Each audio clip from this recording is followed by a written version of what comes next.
The 11th time my husband brought up divorce over his first love, I was exhausted. When he handed me the divorce papers, I took them calmly and raised my hand to sign my name. He hesitated. "What trick are you trying to pull this time? I'm telling you, this is no joke. Once you sign, we're getting divorced." I glanced at the photo on my phone, his first love's picture of the two of them in bed, and smiled with relief. I've thought it through clearly. This is the end for us. Ethan was stunned for a long moment as he watched me sign my name on the divorce papers without hesitation. "Are you sure you've thought this through?" His voice carried an inexplicable emotion, and his eyes were unusually complex. "I'm warning you, I'm not joking around. Don't come crying after the divorce because you regret it. I don't have time to play games with you." I looked at him steadily. It seemed that ever since we got married, he always wore a scowl, a look of displeasure. I had almost forgotten what he looked like when he smiled. No wonder, really, after all, it was me who clung to him back then, unwilling to get a divorce. He had long been full of annoyance toward me, so it was only natural that he showed me no kindness. With a somewhat shocked look in his eyes, I slowly took off the wedding ring from my finger and casually tossed it onto the table. "I've made up my mind. Ethan, let's get a divorce." Ethan's brow furrowed even tighter. "This is the last time I'll ask you, Serena. Are you sure you've thought this through?" His tone was thick with warning. I knew he was warning me not to back out halfway. After all, his first love Cecilia had already boasted to me more than once that once I divorced him, they would move abroad together. But I didn't feel angry. On the contrary, seeing his resolute attitude, I actually felt relieved. Because if it were the old days, I probably wouldn't have let go no matter what I said. But now, I just didn't care anymore. "Darling." I stepped forward and gently took his hand. When he showed that I knew it expression, I called him affectionately one last time. Ethan smiled smugly. "I knew you would." Halfway through my words, I had already taken off his wedding ring. Ethan's pupils contracted sharply. I casually picked up both wedding rings and tossed them into the trash bin. 5 years ago, I had placed these rings on his finger with all my love and passion. 5 years later, I was the one to take them off. It was a proper beginning and an end. From this moment on, our 5-year relationship was completely over. Finally, it's over. My tone was unusually calm. In fact, I should have known long ago that my marriage with Ethan was never meant to last. But I was young then, always thinking I could hold on for just one more day. I truly loved him deeply, even willing to lose myself for him. At that time, I couldn't imagine what I would become after losing him. But now, looking at the facts, I realize I was overthinking back then. Whoever leaves, both can live well. Of course, maybe I just didn't love him deeply enough. Or perhaps I finally regained my sanity and understood that a man like that isn't worth my lingering feelings. In short, I do have some regrets. If only I had understood sooner that a short pain is better than a long one, I wouldn't have wasted a full 5 years. Ethan's expression was grim from start to finish. Maybe he was upset that I was the one who brought up the divorce, hurting his pride. But whatever the reason, I no longer care. If you have time to go to the Civil Affairs Bureau, remember to let me know in advance so I can make time. After saying this, I had no intention of wasting any more time and turned to leave briskly. But to my surprise, Ethan quickly followed and stood right in front of me. "Serena, what kind of scheme are you playing at this time?" I couldn't help but smile bitterly. Even now, he was still worried that after I agreed to divorce him, something strange might happen. But in reality, I didn't have any convoluted plans. I was simply going along with his wishes, choosing to let him go. Of course, I was also letting myself go. I sighed and shook off Ethan's hand. "Don't worry, I'm serious. After the divorce, I won't bother you and Cecilia. If you want to settle abroad, go ahead. There's no way I'd foolishly chase after you overseas over something like this." "Go abroad? When did I ever say I wanted to go abroad?" Ethan looked confused. Maybe it was because I stopped clinging to him that he was so relieved he even forgot the promise he made with his first love. But I'm under no obligation to explain anything to him. "Go back, Ethan." I smiled softly and shook my head. "I'm going to start a new life too." Ethan's eyes were slightly red, staring at me without blinking. "Why? Why did you agree so readily this time?" "Nothing, just a bit tired," I said calmly. But he seemed to have thought of something, his tone impatient. Is it just because of a meal? A meal? So he still remembered. When I married Ethan, I had no idea Cecilia existed. I thought meeting such a handsome husband and loving him was a fate destined by heaven. But it wasn't until Cecilia appeared after our marriage that I realized how pitiful and ridiculous my thoughts were. I still vividly remember the scene of our first meeting. The moment she saw me, Cecilia smiled naturally. I've often heard Ethan talk about you, saying you and I are very similar. I finally managed to come back from abroad, and I felt that no matter what, we should meet. She reached out her hand as she spoke. Hello, my name is Cecilia. I'm Ethan's good friend. Over the years, thank you for taking care of him. I didn't react, just stood there stunned. In her tone, I clearly detected a hint of asserting her claim. But Ethan didn't seem to think anything was wrong. Instead, he warmly greeted Cecilia. He even opened the premium black tea I had planned to give my dad as a gift, carefully brewed it for Cecilia, and handed it over with great attentiveness. Cecilia smiled as she took the teacup, but I clearly saw her sneakily brush Ethan's hand during that moment. Even though Ethan quickly pulled away, the laughter in their eyes was so glaring. Didn't expect this, Ethan. After all these years, you still remember my favorite tea. I remember you told me during our trip back then that this tea tasted really good. I've kept that in mind for many years. The two of them chatted as if no one else existed, reminiscing about their past. A past where I didn't exist. I stood aside, feeling completely out of place. At that moment, I suddenly realized that my marriage with Ethan was in serious trouble. That night was also the first time we had such a fierce argument. In Ethan's eyes, my dissatisfaction with his ambiguous attitude toward him and Cecilia was nothing but unreasonable fuss. I was furious, gripping his wrist tightly and demanding loudly, "You and that woman were childhood sweethearts, each other's first love. You kissed, embraced, and even planned to marry in that country where divorce is impossible. Why did you hide all this from me? Why didn't you tell me? Ethan, what exactly do I mean to you?" I still remember clearly that Ethan said nothing at the time. He just shrugged off my hand with a look of annoyance and explained in a dismissive tone, "Serena, if Cecilia and I had any dark secrets, they would have come out long ago. How could there be anything involving you? You're not a child anymore, can't you be a little more open-minded?" Even now, he still thinks that way. Otherwise, he wouldn't have said something as trivial as it being just about a meal. But if it weren't for that meal, I don't think Ethan would have repeatedly asked for a divorce. What right do they have? Clearly, I am the victim here. That day was our wedding anniversary. To surprise him, I got up early and went to the market to buy the freshest ingredients, wholeheartedly wanting to give him a romantic candlelit dinner. I even ordered a custom watch well in advance, hoping to personally put it on him. Where did I go wrong in all of this? I was busy running around to surprise him, my heart full of anticipation. In the end, he only replied coldly, "Cecilia is sick. I have to take her to the hospital, so I won't be coming back tonight." A whole day of preparation, all turned to nothing.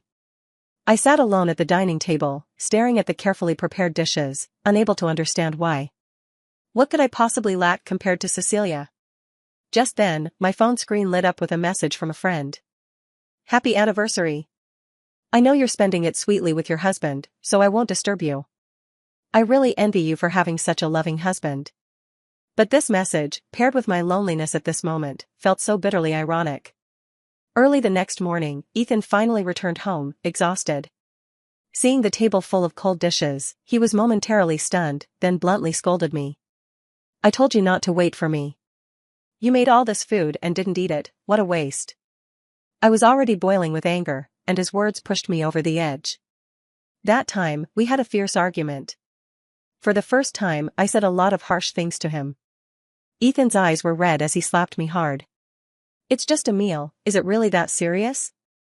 If you're going to be jealous, at least have some limits. What's there to get so angry about?" I completely ignored his words and stubbornly said, "Don't you just want to rekindle things with that Cecilia? What's the point of pretending?" "Serena, what are you talking about?" Ethan shouted at me in anger. After the heated argument, we both fell silent. I sat on the sofa, took a deep breath for a long time, and still decided to lower my pride and have a proper talk with him. But at this moment, he took the initiative to speak. "Yes, that's right, I want to rekindle things with Cecilia. Satisfied now? What makes you think you can compare to Cecilia? She's prettier than you, richer than you, more cultured than you, more generous than you, and besides, she's the one I truly loved. Does hearing that make you happy? They say that the people closest to you are the ones who truly know how to hurt you. That saying couldn't be more true. Ethan's words made me feel like I was strapped to the execution block, every word a sharp blade, mercilessly slicing through my flesh and blood. Living with you is really meaningless. Ethan gasped, his voice hoarse, his gaze cold as he looked at me. It's just one meal, and you're making such a fuss. This is exhausting for me. If we can't go on, then let's get a divorce. In the end, he stubbornly pinned all the problems on a single meal. He seemed to never understand that it was never really about the meal at all. Since that day, he handed me the divorce papers 10 times in a row. Every time he placed them in my hands, he would remind me with an intensely mocking tone. Serena, reaching this point, in the end, it's all your fault. We were never compatible, from the very beginning, this relationship was a mistake. If I had known earlier that you were such a narrow-minded woman, I would never have married you. It seemed that everything truly started because of that dinner. And now, Ethan was once again using that dinner to make his point. Answer me, just because of a meal? Seeing my silence, he pressed again, determined to get to the bottom of it. But what does it matter? Even if I were to voice every thought in my heart, he would only think I'm making trouble out of nothing. After all, there's simply no place for me in his heart. For a relationship on the brink of ending, the reason for parting no longer matters. But I know well enough that his real purpose in questioning is just to find an excuse at this farewell, to pin all the blame on me. Yes, that's right, just because of a meal. I followed his lead and answered with a smile. Ethan was stunned, standing there dumbfounded. It seemed like he wanted to say something, but his lips moved for a long time without uttering a single word. I didn't know what he wanted to express, so I just looked at him calmly. Our eyes met. After a long while, he finally spoke. You'd better not leave after all, since the house originally belongs to you. After saying that, he began packing his things. I'll move out and live with Cecilia. Tomorrow morning, we'll go to the Civil Affairs Bureau. Hearing him say that, I actually felt a bit relieved deep down. I had been wondering if, the next time he mentioned that man in front of me, I would get jealous or feel sad. But fortunately, I no longer felt anything. All right, what time tomorrow? But upon hearing my words, Ethan, who had been packing, suddenly stopped. After a moment of silence, as if venting his frustration, he slammed the suitcase onto the floor. Then he turned to look at me. That gaze was like a question, yet also like a reproach. It was mixed with many emotions I couldn't understand. I didn't understand, nor did I want to. 8 o'clock tomorrow morning. He spoke mechanically, yet his gaze never left me. 8 o'clock. The Civil Affairs Bureau had just opened. It seemed he was really eager to divorce me. A chill spread through my heart. It wasn't sorrow. It was a sense of worthlessness about my past. Worthlessness for the sincerity I had given. All right, see you at the Civil Affairs Bureau tomorrow. I nodded calmly. Is there anything you haven't packed? If not, I'll call Cecilia now to come pick you up. Serena, Ethan bit his lip, looking like he wanted to say something but held back. After a long moment, he finally spoke. Actually, the reason we've come to this point is all because of... All my fault? I cut in with a bitter laugh. But hearing that, he looked surprised and quickly shook his head. No, I meant to say. You said that 5 years ago. I interrupted him again, giving a self-mocking smile. I never responded before, but since we're about to divorce, I think it's only fair to defend myself a little. My tone was calm, as if what I was about to say had nothing to do with me. Or perhaps it was just idle chatter over tea and meals. I spoke quietly. It's not my fault that we separated, Ethan. You were the one who let go first. Now, I am letting go too. I hope that from now on, we never see each other again. Cecilia came to drive Ethan away. I was the one who called to inform her, even Ethan himself didn't know. Before leaving, he looked back repeatedly. Serena, I'm leaving now. Well, safe travels, no see off. I'm really leaving. All right. Impatiently, I helped him pick up his luggage and took it outside. Standing at the door, I said coldly, just go.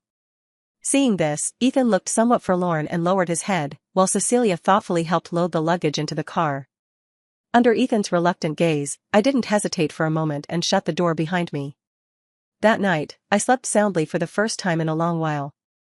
My mood was also unusually calm, as if a huge boulder in my heart had finally been moved aside. It allowed the long-suppressed heart of mine to breathe freely. The next day, I deliberately got up early and took a long time to get ready. To attend that witness event that was delayed by 5 whole years, I had to prepare myself properly. At the entrance of the Civil Affairs Bureau, Ethan and Cecilia stood hand in place. Beside me, there was no one. Yet I didn't feel lonely in the slightest. Instead, I was radiant with energy. I was about to embrace a new beginning. There were few people handling business in the morning, so we quickly completed all the procedures. Then we walked out the door one after another. Ethan remained silent the entire time.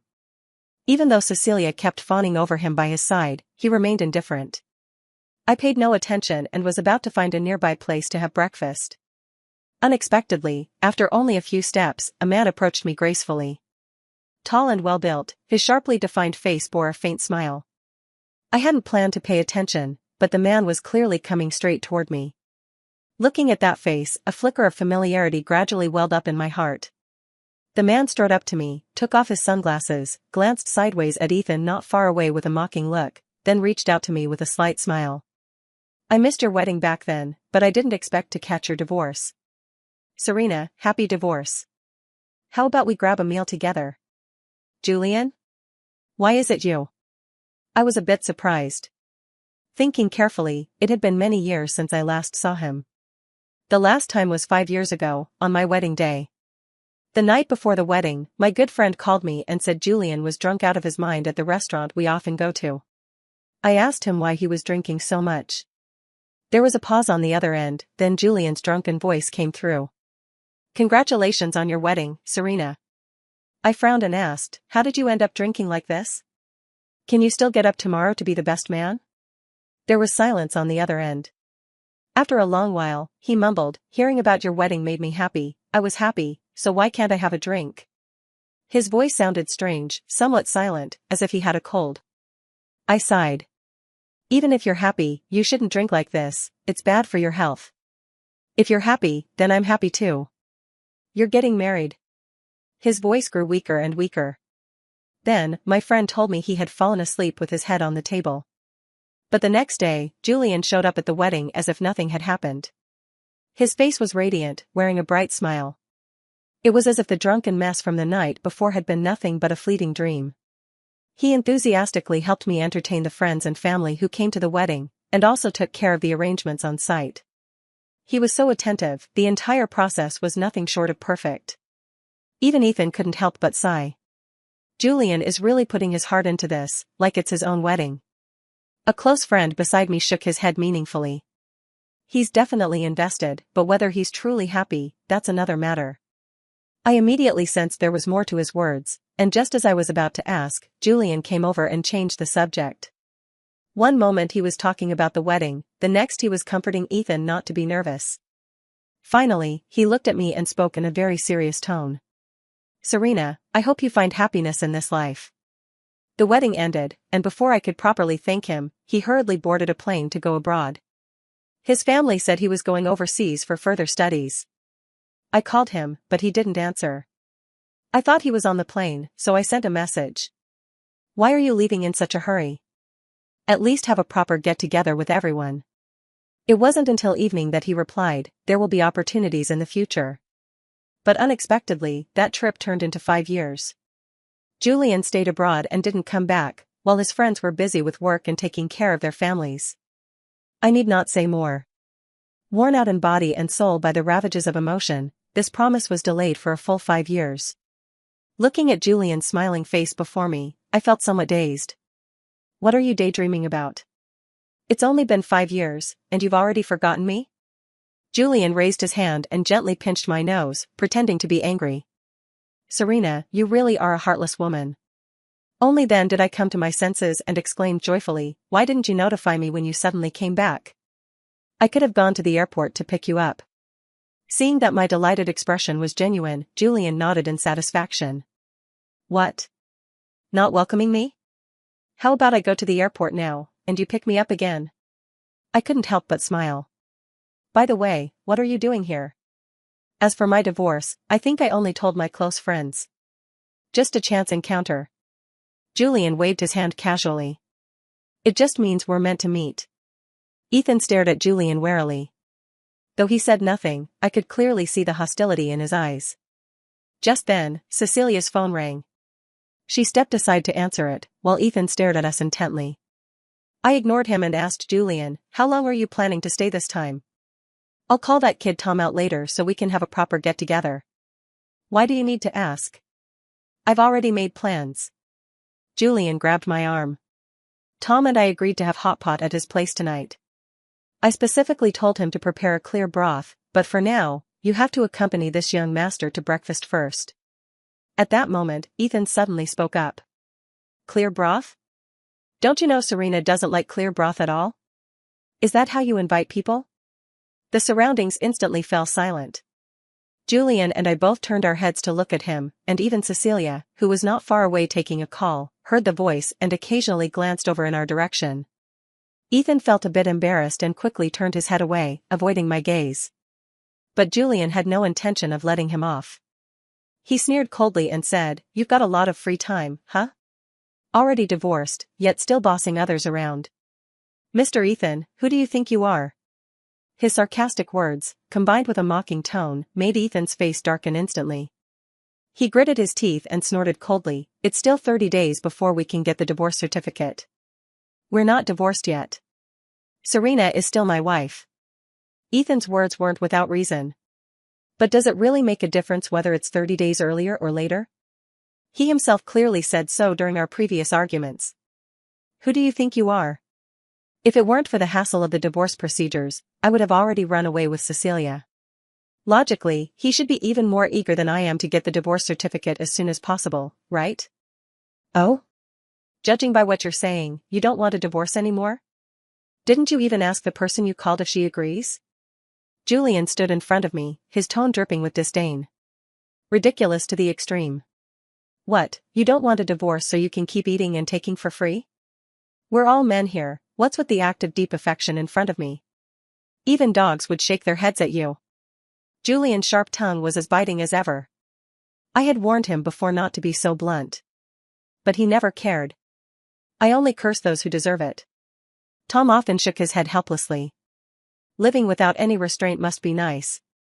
If I cursed someone like that, I'd probably have been beaten up by now. I didn't expect that after 5 years, his foul mouth would remain unchanged. After cursing, Julian cautiously stole a glance at me. But instead of feeling any discomfort, I actually smiled. Who said women have to tolerate men without limits? Who said women must be magnanimous about everything? In this failed marriage, I've tried to stay rational as much as possible. But I'm exhausted. All these chains have bound me. Now that someone finally stands up and vents on my behalf, I'm more than happy. How could I blame him? Just then, Cecilia walked over. She had clearly overheard our conversation, but she wore a calm expression and chose to ignore it completely. "Sorry, Ethan, something came up at my company, so I won't be seeing you off today." Her tone was calm, without a trace of emotion. "What did you say?" Ethan looked at Cecilia in disbelief. But Cecilia didn't even spare him a glance, she just turned and ran off. "TSK TSK TSK, your wife dumped you, and now your mistress has run off too." "Poor guy," Julian said, shaking his head with a mocking tone. Ethan's cheeks flushed with anger. I had never seen him look so disheveled and defeated. He had always been the one to embarrass me, throwing tantrums without regard for the occasion, even pointing fingers at my elders during family gatherings. And as for saving face in front of friends, impossible. But for 5 years, I never uttered a single complaint. Now, I no longer need to cater to his feelings. "Julian, don't think I don't know what you're thinking." Ethan glared at Julian with venom, his tone icy. "Oh my, what's this? Our young master Ethan hasn't been seen for 5 years and now he's learned mind reading? Perfect timing. You help me figure this out, am I thinking about slapping you to vent my anger? Or should I take advantage of the moment and be with Serena?" With that, Julian deliberately provoked me, grabbing my hand and waving it in front of Ethan's eyes. "You. What's wrong with me? You're the one cheating, and you still have the nerve to shout here? I've been too generous with you, haven't I? What a piece of trash, a real scumbag. Ethan's face turned purple with anger at the barrage of insults. Are you out of your mind? I immediately snapped coldly. You can say what you want, but Ethan, didn't your parents ever teach you any manners? Ethan looked stunned. What are you doing? He clearly started it. I didn't hear it just now, but I hear it now. Ethan was at a loss for words. Julian grinned smugly, leaning on my shoulder and sticking his tongue out at Ethan. Looking for trouble for no reason, serves you right. I was too lazy to argue with Ethan any further, so I took Julian and left.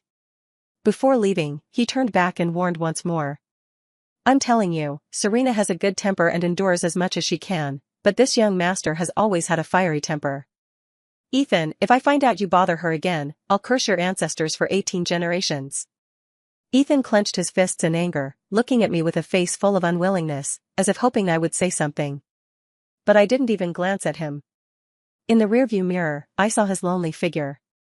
There was no one beside him. Just like when I arrived. That night, Julian and I went to Tom's house to have hot pot. His wife was very warm and welcoming, and Julian had even brought gifts for everyone. Tom added meat to my bowl while joking, "See, you like it, don't you? This time, don't say I'm stealing it from you." Julian blinked, seeming a bit out of the loop. Serena still prefers light flavors, right? Tom laughed heartily. What are you talking about, Julian? Have you forgotten the days when we were the hot pot squad? Serena doesn't even eat spicy hot pot, she has to dip the beef in clear broth because her stomach is sensitive. Didn't you forget that? Julian looked a bit confused.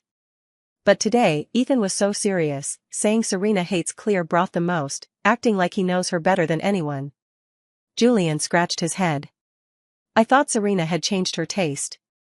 You have no idea, when I argued with Ethan today, I felt so guilty. Tom quickly coughed twice and winked at him to stop talking. Then he glanced at me and hurriedly picked a few pieces of meat into my bowl. Eat up, eat up. I understand his thoughts and know that he is trying to save face for me. Ethan can't live without spicy food. When we were together, he always complained that my meals were too bland. If I made something mild, he wouldn't even glance at it and would just pour it out. To accommodate him, after we got married, I started trying to get used to those spicy dishes. It must have been so long that Ethan completely forgot that I had changed my eating habits for him in the first place. It's not that I don't like spicy food, I just have a mild allergy to chili peppers. Even a little spice makes my skin flush and my whole body uncomfortable. But Ethan never cared about that. Soon, the atmosphere warmed up again. After a few rounds of drinks, Julian took my hand, his eyes glazed with intoxication. You're getting divorced, I'm happy. I'm happy, so I'm drinking. Seeing you happy makes me happy too. It was exactly the same as what he said 5 years ago when I got married. I felt a bit helpless and made him a cup of honey water. You're happy when I get married, and you're happy when I get divorced? Julian said nothing, just kept smiling foolishly. Tom also chuckled foolishly, but only Tom's wife suddenly joked, before, it was fake happiness, now, it's real happiness. She spoke while tidying up the trash. Almost done, right? It's getting late. Serena, you take Julian home. Tom and I will clean up. Okay. I stood up and helped Julian to his feet. Tom had wanted to help, but his wife gave him a look that sent him back. I noticed the scene and gave a helpless, bitter smile. After sending Julian home, his sister opened the door. Seeing him drunk and unconscious, she surprisingly didn't ask much and even asked if I wanted to come in and sit for a while. I waved her off, exchanged a few polite words, and turned to go home. The next day at noon, I was woken by a rapid knocking at the door. When I opened it, it was Ethan. Is something wrong? I forgot to grab something. Go ahead. I stepped aside to open the door. Ethan had just entered and noticed the trash can by the door, his face turning pale.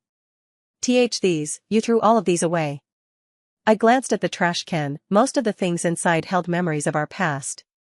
Yes, I didn't want them anymore. I was cleaning up earlier and forgot to throw them out. Ethan suddenly froze. He said nothing, standing there completely still. After a long moment, he suddenly bent down and rummaged through all the clutter. If you don't want them, just give them to me. He turned his head, showing an awkward smile. Is that okay? I felt nothing inside. If you want them, take them. I don't want to waste time throwing them away. Tears welled up in Ethan's eyes instantly. Are you really giving them up? He asked again. I was a bit impatient. If you don't want it, just leave it here. I'll throw it away when I take out the trash later. No, I want it.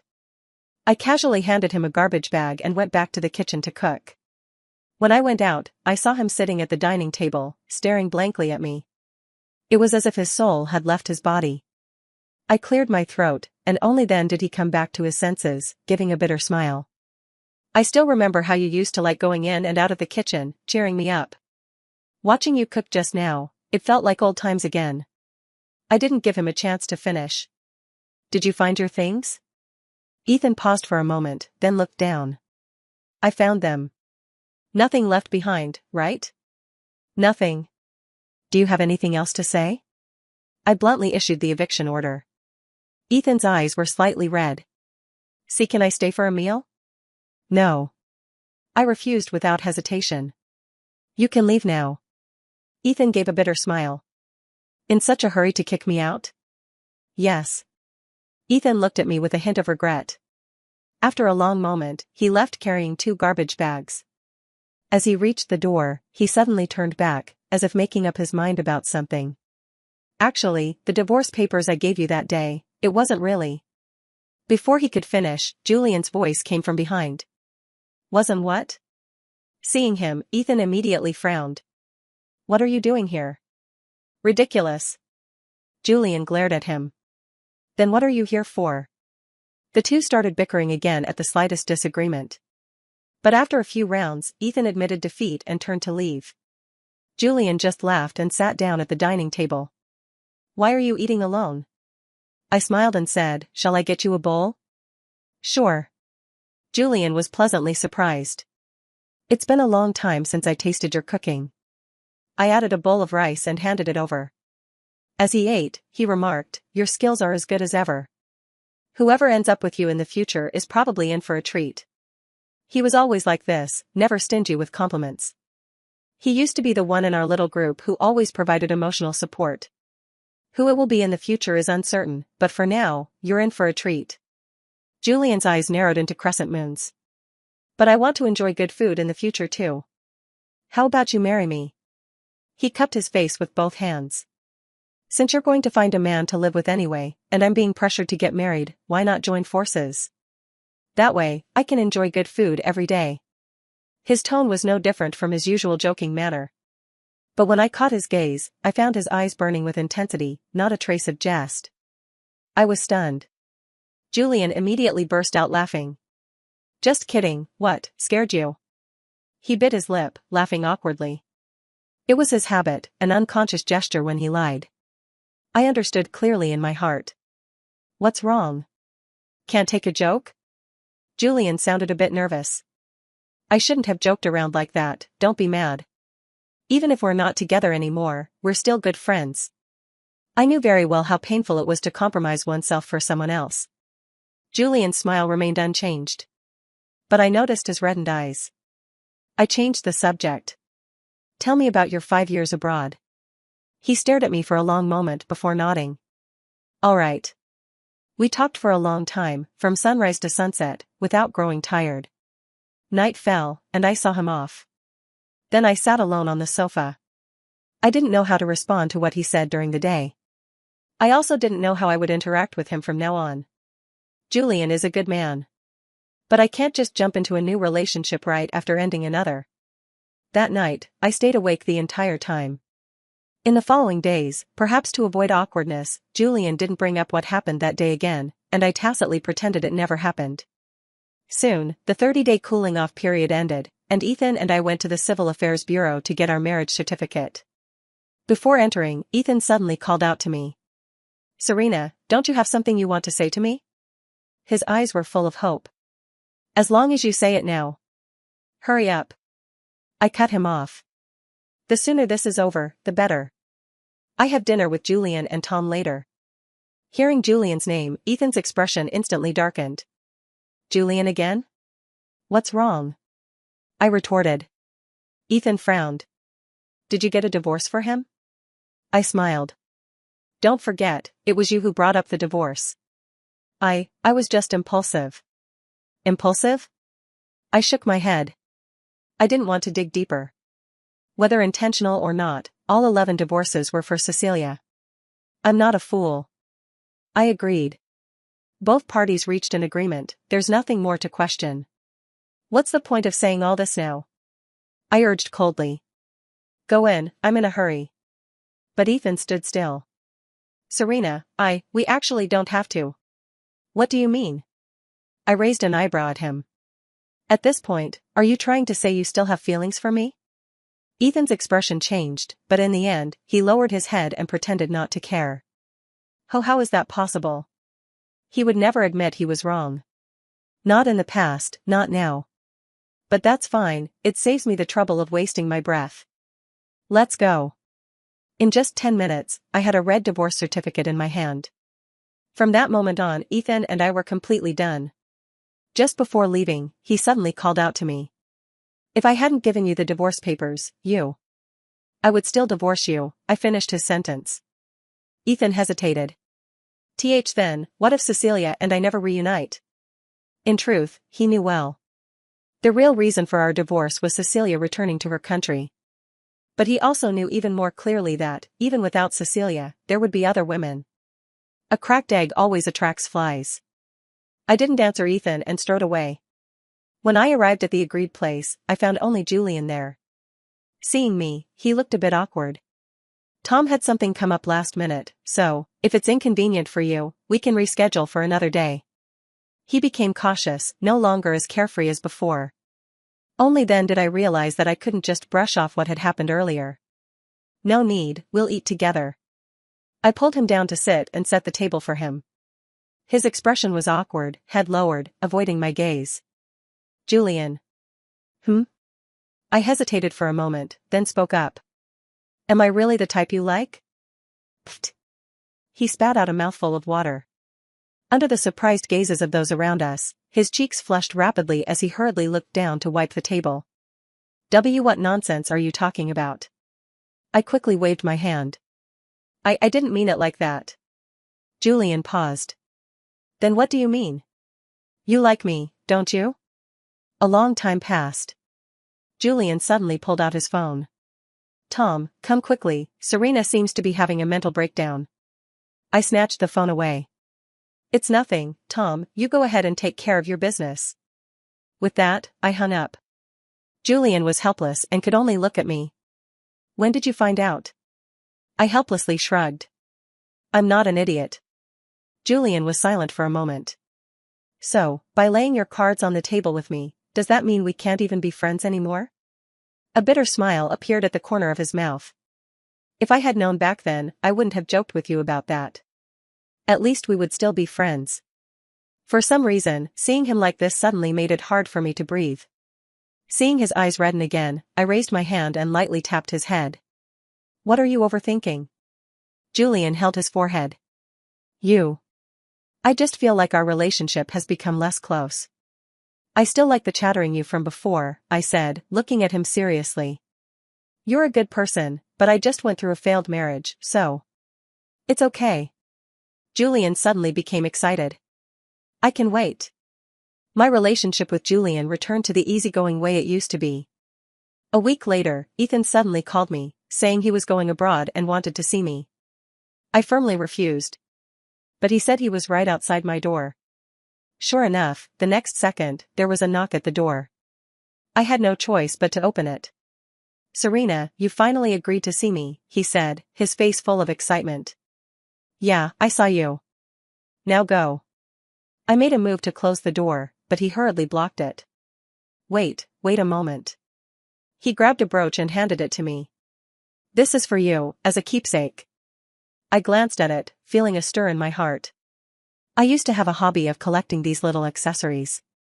Once, a friend brought me a very special brooch from out of town. By sheer coincidence, that day Ethan and Cecilia went out and got drenched by a sudden downpour. After returning home, seeing the brooch on the bedroom table, he cursed angrily, saying I only cared about the brooch and didn't notice it was raining and I should have picked him up. In the heat of the argument, he grabbed the box and threw it straight down the stairs. When I saw the brooch again, I was somewhat dazed. But I still didn't take it. I don't like these things right now. You keep it yourself. Ethan's expression instantly fell into sadness. You don't like it? Then I'll buy you another one. No, I don't need it. Ethan was stunned, muttering to himself. Why? You clearly liked it. That was before. I don't like it anymore. I looked at him. Including you, Ethan. His eyes suddenly reddened. You, he stammered for a long time, then mockingly clutched his chest. All along, I thought the person I liked was Cecilia.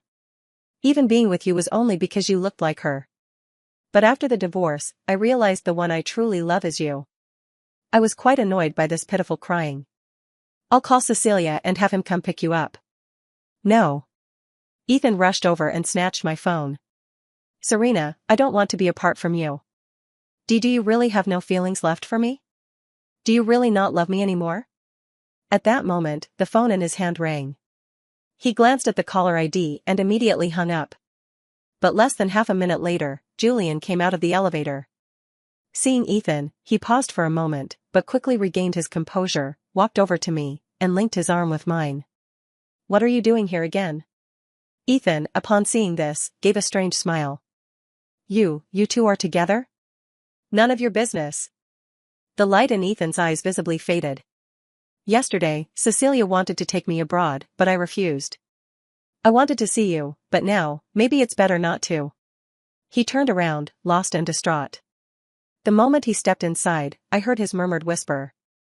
It's all my own doing, I deserve this. The elevator doors closed, and he gave me a faint smile. Serena, I'm leaving. Just like the day he moved out. But I could tell, he wouldn't be coming back. A heavy weight dropped in my heart. As the elevator doors closed, I pulled Julian into my arms. He was a bit surprised. What's wrong all of a sudden? I shook my head. Thank you, Julian. Sunlight streamed through the window, stretching our shadows long. I hoped that for the rest of my life, I could continue on just as peacefully and quietly. The story ends.